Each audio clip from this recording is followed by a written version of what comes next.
let's talk some Indians baseball here as the weather starts to get a little bit colder. We bring in our Indians beat reporter, Paul Hoynes. Hoynesy, how are you?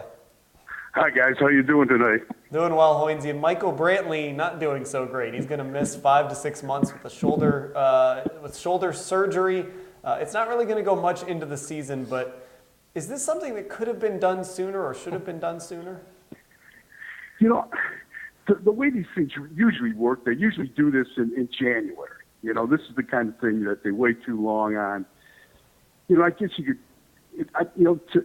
the way it sounds like the scenario was like, you know, they shut him down at the end of the year. The shoulder started feeling pretty good after he got a cortisone shot. And just to make sure that he was okay going into the off season, they kind of, you know, put him through a 2-week rehab program.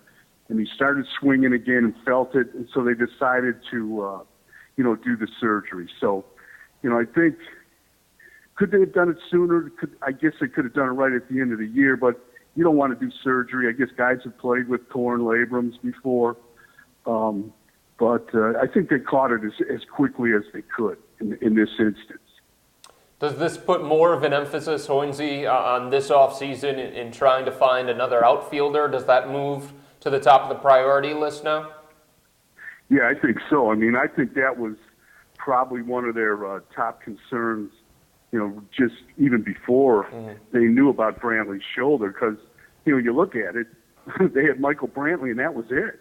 There was nobody else in the outfield. I mean, Chisenhall's like a new guy, a platoon guy. You had Abram Almonte, who they got, you know, kind of a 4A player that played well for him, but is he an everyday center fielder?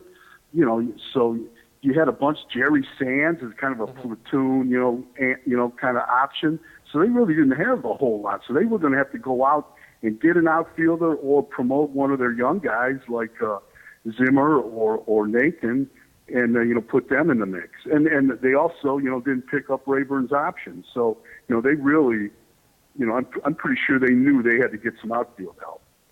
So speaking of that, Hoynesy, this is the time of year when everybody comes out with their "here's the trades I'd like to see" lists, and I'm seeing Carlos Carrasco's name on a lot of those lists. Obviously, these are wish lists; they aren't necessarily rumors or anything like that. But could it be a reality that the Indians could move a guy like Carrasco?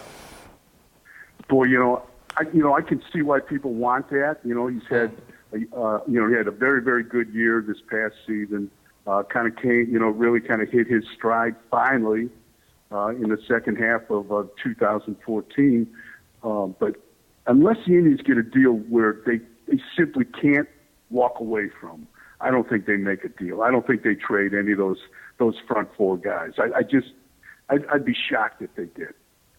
Hoynes, I know you've spent a lot of time recently combing over the free agent list. Give me a guy or a couple of guys that you have your eye on, that you have circled for possibly coming to the Indians.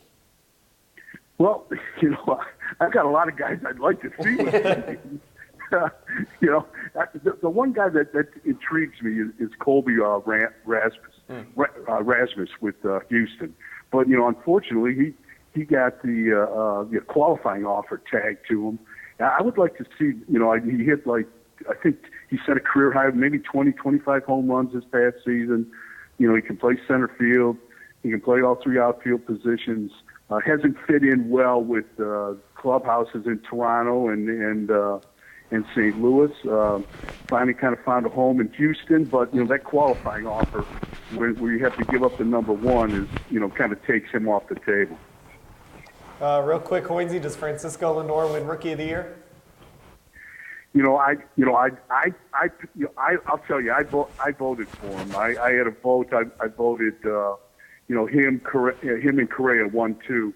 But my gut is telling me that, power and helping the team reach the postseason probably kind of wins out on this. And it wouldn't stun me if Correa wins this award. Hoynes, you said you voted for Lindor, though, over Correa. Why did Lindor get the edge in your eyes?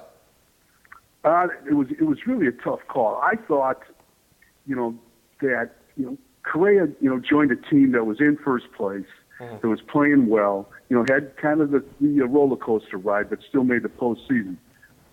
Lindor joined a team that, was dead in the water. I thought they were headed for 95, 100 losses. It just was a team that just was going nowhere. And I think he just kind of, by his personality and his talent, I think he kind of changed the attitude and the outlook on that club. And he played his rear end off. He played great. All right, Hoynes, that's we will why let I you go. voted That's for our him. Indians beat reporter, Paul Hoynes. Thanks for the time. Thank you.